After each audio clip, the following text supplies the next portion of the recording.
Let's get it started. Number 10, Willis McGahee, a product of the U, was drafted by the Buffalo Bills in 2004. He blew out his knee in the Fiesta Bowl, which hurt his draft stock. But even after all of that, he still managed to go for 4 straight 1,000-yard seasons in a row to start off his career. Getting him and no flags on the play. He spent 4 seasons with the Bills and then went on to play for the Broncos, the Ravens, and then retired with the Browns.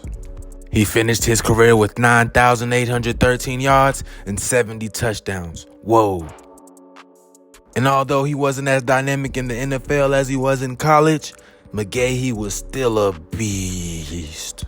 And shout out to you, because our next running back is also from Miami. Number 9, Clinton Portis, one of the greatest personalities in NFL history, was drafted by the Denver Broncos in 2002, but was then traded to the Commanders in 2004. I love the cut of this guy's jib, somebody you really want to just sit down and have a beer with. The Broncos traded him after only 2 years because he had too much sauce for him, if you ask me. I mean, the guy averaged 5.5 yards per carry his first 2 seasons in the NFL, a fucking record.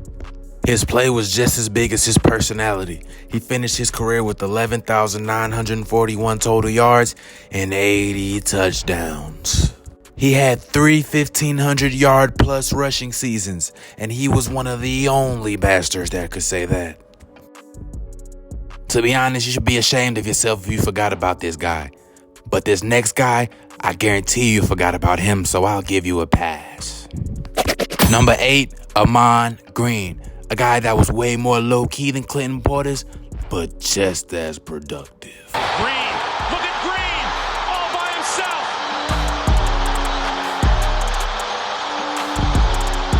20, 10, touchdown. Green was drafted by the Seattle Seahawks in 1998, but made his name with Brett Favre and the Green Bay Packers. Once he stepped onto Lambeau Field, he never looked back. He gained over 1,500 total yards in every season his first 5 years with the Pack. His best season coming in 2003, where he ran for nearly 2,000 yards and 15 touchdowns, plus another 50 receptions and 5 touchdowns receiving. He was selected to 4 straight Pro Bowls by the Packers. Ahman Green, a certified stepper. Number 7, Mike Alstott. Now let's admit it, every football fan wished Mike was on their team at some point in time. He was a monster. No, this bozo literally reminded me of a monster truck. I know he technically wasn't a running back, but I feel like if he got the carries they did, he would have been a motherfucking beast. The snap, hand off Alstott, running right. Alstott shakes the tackle, shakes and fakes the tackle, keeps his balance, goes back to the left. Alstott. He's easily the greatest white running back of all time. Sorry, Christian McCaffrey. Alstott finished his career with over 5,000 rushing yards, and the goal line god had 58 rushing touchdowns along with it. He went to 6 Pro Bowls and was a 3-time All-Pro first teamer. Also, our first Super Bowl champion on the list. Winning it all with the Bucs in 2002, where he spent his whole career and was teammates with the next running back on our list.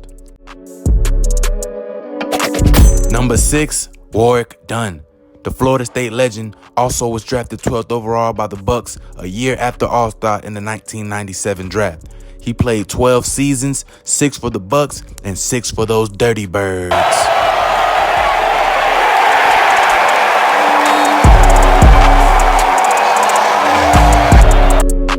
He put in crazy work in Tampa Bay, but he was a part of one of the greatest rushing attacks in NFL history with Michael Vick and TJ Duckett in Atlanta. Rushing for 1,000 yards in 3 straight seasons for the Birds, he finished with 15,306 total yards from scrimmage and 64 touchdowns. Let's not forget he won the Walter Payton Man of the Year award in 2005. Mr. Dunn, you were a beast. This next player was a 5-time Pro Bowler, first-team All-Pro, and Offensive Rookie of the Year.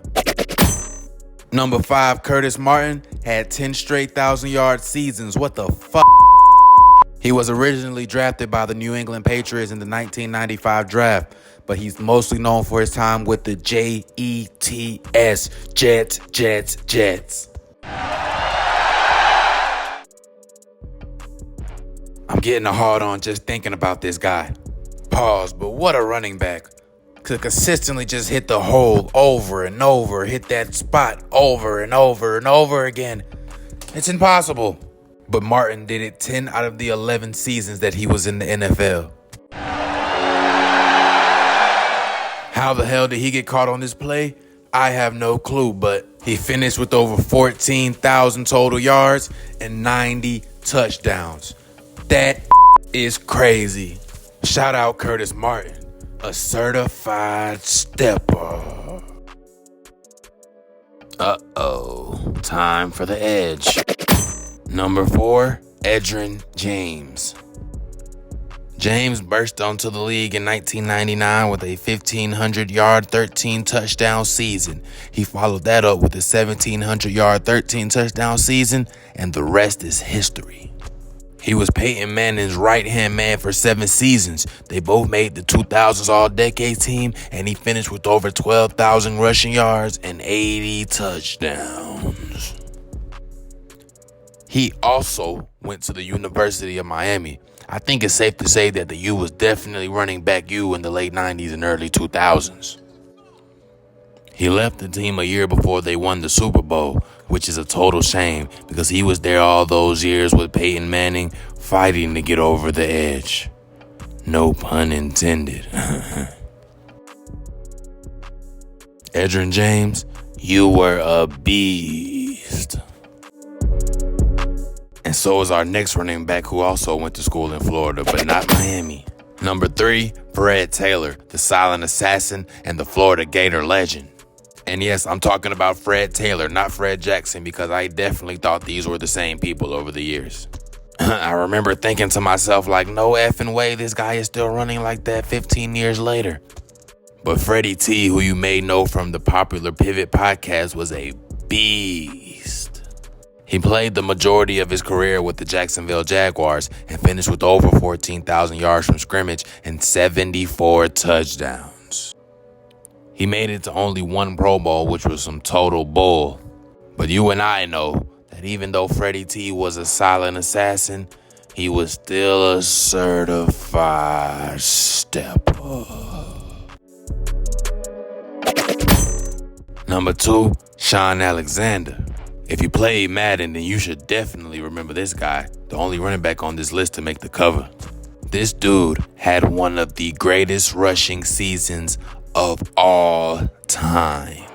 The first round pick from those damn Crimson Tide ran for 1,880 yards and 27 touchdowns.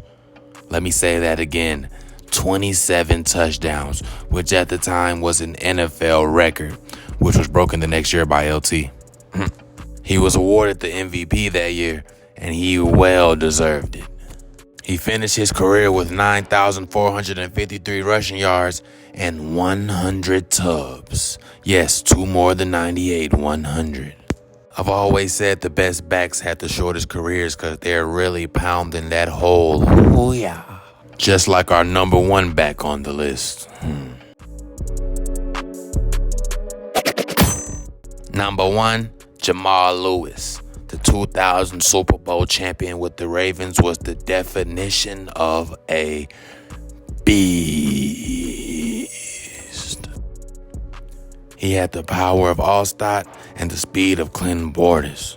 He was someone that I would not want to see coming down the field at full speed, passing the 50-yard line, looking like a Tasmanian devil with a football in his hand.